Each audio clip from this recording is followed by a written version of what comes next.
Pernahkah kamu merasa yakin bahwa setiap keputusan yang kamu ambil adalah hasil pemikiran yang matang dan ada di bawah kendali penuh dirimu? Kenyataannya, pikiran manusia itu jauh lebih kompleks dan misterius dari yang terlihat. Di balik pilihan-pilihan sederhana sampai keputusan besar dalam hidup, ada permainan emosi, kebiasaan, dan ilusi psikologis yang bekerja diam-diam.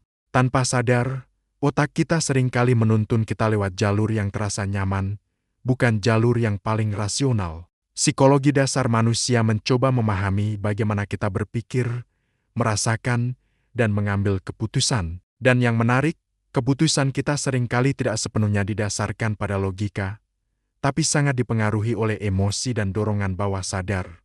Kamu bisa jadi sangat rasional dalam satu situasi, tapi menjadi sangat impulsif di situasi lain karena emosi dan motivasimu berubah.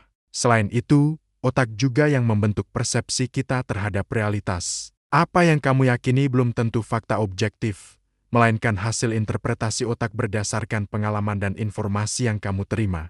Mari kita bicara soal kebiasaan. Kebiasaan kita terbentuk dari pola berulang yang punya 3 komponen: pemicu, rutinitas, dan imbalan. Pemicu adalah sesuatu yang memulai kebiasaan, rutinitas adalah tindakannya, dan imbalan adalah perasaan nyaman atau puas setelahnya. Misalnya, saat merasa bosan, kamu membuka ponsel untuk mencari hiburan. Perasaan senang yang muncul setelah itu membuat otak merekam pola tersebut dan mendorongmu untuk mengulanginya lagi nanti. Percaya atau tidak, sekitar 40 hingga 50% aktivitas harian kita sebenarnya dijalankan secara otomatis lewat kebiasaan. Otak kita memang suka hal-hal yang familiar karena bisa menghemat energi dan mempermudah pengambilan keputusan.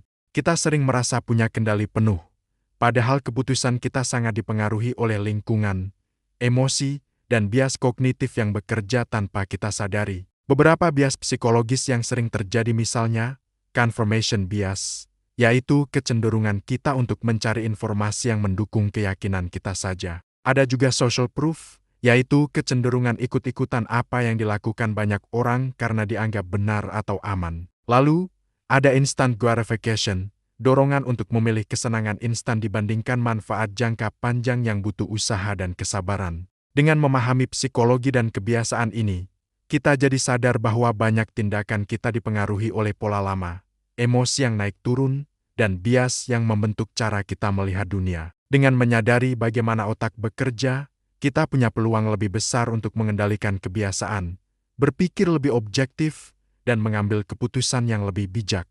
Pada akhirnya, mengenal cara kerja pikiran bukan hanya membantu kita memahami orang lain, tapi juga menjadi langkah penting untuk memahami dan mengembangkan diri sendiri. Terima kasih sudah menonton. Jangan lupa like, komen, dan subscribe agar kamu tidak ketinggalan konten menarik lainnya. Sampai jumpa di video berikutnya.